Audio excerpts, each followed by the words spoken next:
Hey everyone, today we're tackling a topic that's absolutely essential for anyone serious about prepping bugging in. When disaster strikes, knowing how to make your home a fortress, a haven against the storm, that's what'll separate the survivors from, we're talking about how to effectively shelter in place during a crisis, avoid those rookie mistakes that can cost you dearly, and make every single resource count. In this video, we're going deep into the heart of survival, arming you with the knowledge to keep your home secure, your supplies lasting, and your family safe when things go sideways. Right, let's clear the air. Bugging in means staying put. Often the most dangerous thing you can do is venture out. Your home can be your greatest asset. Think of it as your base camp. It's where you've stored your supplies and established security. Now, let's talk about prepping itself. You see those folks online boasting about their underground bunkers and years' worth of freeze-dried food? Don't let that intimidate you. Prepping isn't about achieving perfection. It's about buying yourself time. Every can of food, every gallon of water, every first aid skill you learn, it all buys you precious time to adapt and survive. Start small, focus on essentials, and build from there. If you've got a week's worth of food and water stashed away, that's a week longer to stay safe and make informed decisions. Start small, be consistent, and remember, you're in this for the long haul. This next one's crucial, folks. In a crisis, silence can be golden. The last thing you want is for everyone and their dog to know about your well-stocked pantry. Word gets around, and suddenly you're not just facing a natural disaster, you're facing a human one. Keep your preps close to the chest. Share information only with those you absolutely trust, your inner circle, your family. Remember, in a survival situation, knowledge is power. Chapter 4. Be discreet with your preps. Now, keeping your mouth shut is one thing, but you've got to back that up with action.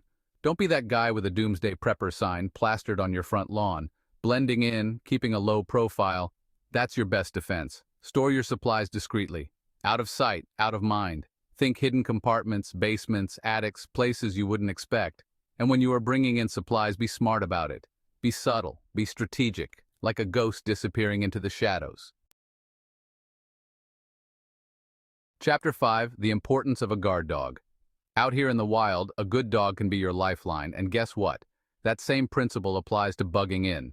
A loyal canine companion isn't just a furry friend, they're an early warning system, a deterrent to unwanted visitors, and a morale booster when things get tough. A dog's senses are far keener than ours. They'll hear that twig snap, that door creak, long before you do, giving you precious seconds to react. And let's be honest, a barking dog is often enough to make a potential intruder think twice.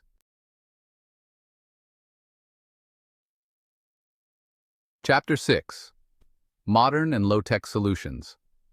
Protecting your home base means combining modern tech and old-fashioned ingenuity. Security cameras linked to your phone, motion sensors, and a simple alarm system. Reinforced doors, boarded-up windows, and thorny bushes make your home less appealing. Here's the thing about leaving your shelter during a crisis. It's a calculated risk, one that should never be taken lightly. Every time you step outside that door, you're stepping into the unknown, exposing yourself to potential dangers. But sometimes, it's unavoidable. Maybe you need to gather supplies, check on a neighbor, or assess the situation outside your immediate area. If you must venture out, do it strategically. Travel light, stick to the shadows, and avoid drawing attention to yourself. We all know it, water is life. And in a bug-in situation, securing a reliable water source is non-negotiable. You need enough for drinking, cooking, and hygiene. Start by stockpiling as much as you can, bottled water, large containers, whatever you can get your hands on. But don't stop there. Learn how to collect rainwater, purify water from questionable sources. A simple water filter, some basic knowledge, it can be the difference between staying hydrated and dehydration setting in. Rationing. It's not just about making your supplies last, it's about maintaining a sense of order, of control when everything around you feels chaotic. And when it comes to water, rationing is even more critical. Figure out your minimum daily needs, stick to it, and guard that water supply like it's the last one on Earth. Knowing where to find water, even if it needs purifying, could be a game changer in a long-term crisis. Chapter 10. Avoiding a well-fed appearance. Here's a harsh reality. In a crisis, looking healthy, well-fed, it can make you a target.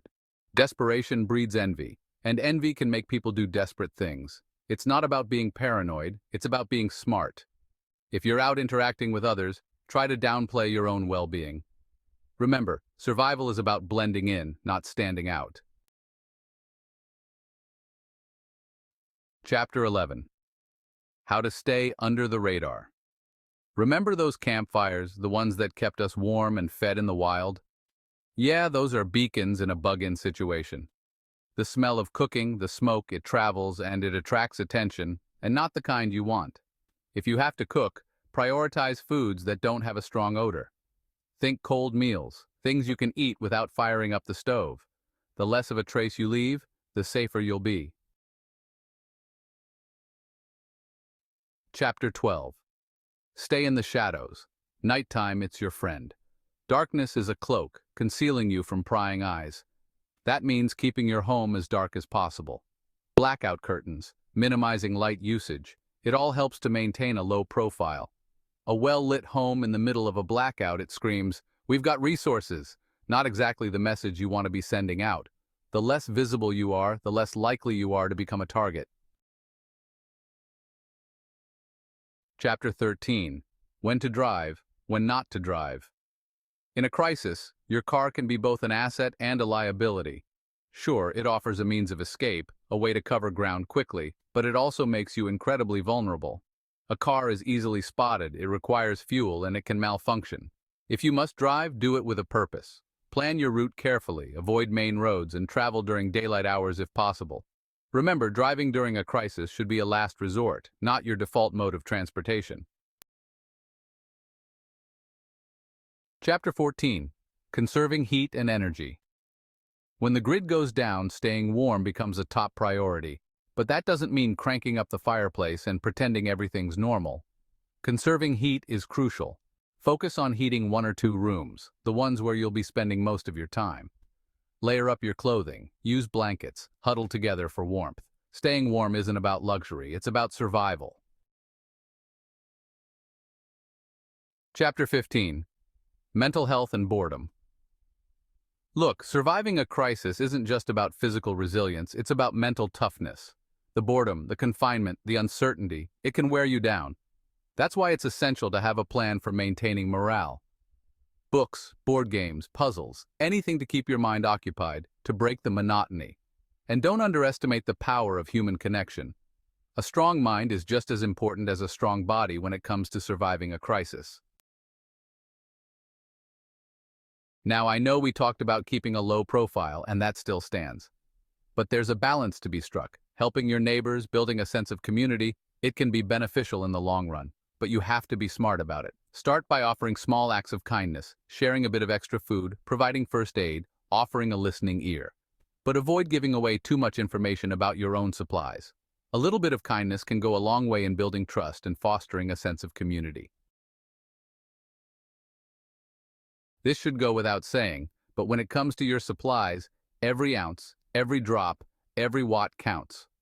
You're in survival mode now, and that means making every resource stretch as far as possible. Ration your food, conserve your water, use your fuel sparingly. And don't be afraid to get creative. Learn how to make do with less, to repurpose items, to find new uses for everyday objects. The more resourceful you are, the longer you'll be able to sustain yourself and your loved ones. It might seem trivial, but trust me, in a long-term crisis, hygiene is about more than just smelling good. It's about preventing the spread of disease, maintaining morale, and holding on to a sense of normalcy. Stock up on soap, hand sanitizer, and other hygiene essentials. If water is scarce, prioritize hand washing and basic sanitation. Properly disposing of garbage is essential for preventing the spread of disease and keeping your shelter habitable. In a survival situation, staying healthy is paramount. All right, folks, that wraps up our ultimate guide to bugging in. We've covered a lot of ground today, from keeping your preps discreet to securing your home and rationing your resources. Remember, prepping isn't about living in fear. It's about taking control, about being ready for whatever life throws your way. Hopefully, you've picked up some valuable tips that'll help you stay safe and prepared in a crisis. Stay safe out there, and as always, thanks for watching.